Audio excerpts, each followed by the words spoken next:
So the Lord's Supper was celebrated by the ancient church as an actual meal. It was celebrated every week. Now let's look at the evidence for that. I. Howard Marshall said that this simple rite was observed by his disciples at first as part of a communal meal, Sunday by Sunday. What's the evidence of that? Well, first, Semantics. Revelation 1:10, John wrote that he was in the Spirit on the Lord's Day. Now, he's not talking about the eschatological day of the Lord. He's talking about Sunday, the first day of the week, because the Greek here is different than the Greek for the day of the Lord. In fact, it's a very unusual construction. It's Kuryake hemera. Kuryake is an unusual way to say that the day belongs to the Lord. It's from Kuryakon. It means belonging to. So it's this day that belonged to the Lord. That's the day he rose from the dead. The only other time that odd phrasing is used is in 1 Corinthians 11:20 with reference to the Lord's Supper. The supper that belongs to the Lord is Kuryakon Deipnon, the supper belonging to the Lord. So the link between these two odd ways of saying this shouldn't be dismissed. You've got the supper belonging to the Lord that was eaten weekly on the day belonging to the Lord. The two things went together.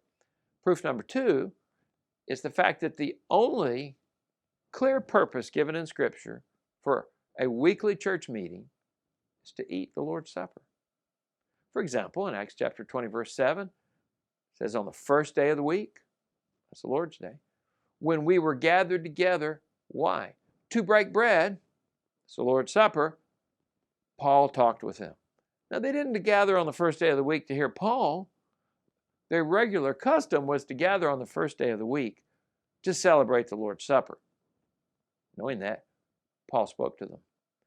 Another example of this is in what Paul wrote to the Corinthians. He says, when you come together as a church, and then he talks about the Lord's Supper, as if that is what they always did when they came together as a church.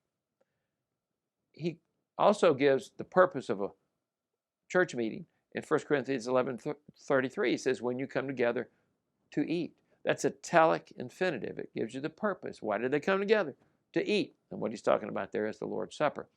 Now, that's 3 times we're given the reason for a church meeting. No other reason is ever given.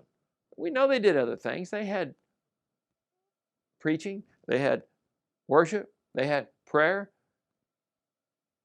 But the only reason given is the primary driving force for gathering each Lord's Day was to eat, to celebrate the Lord's Supper.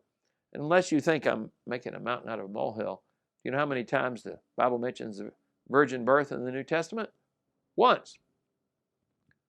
And yet it's a cardinal doctrine of the Christian faith. It's in all the creeds and the confessions, the belief in the virgin birth. Just says it once. Well, how many times has God got to say something before we take it seriously? In this case, we got it a trinity of times, 3 times references to the fact that the early church met weekly as their purpose to celebrate the Lord's Supper. Well, the third proof is the testimony of early Christian writers.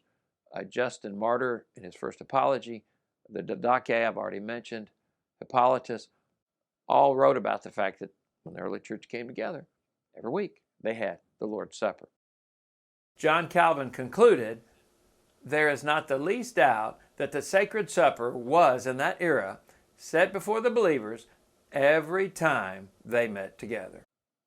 So now, why did they do it? Why did the ancient church celebrate the Lord's Supper every week?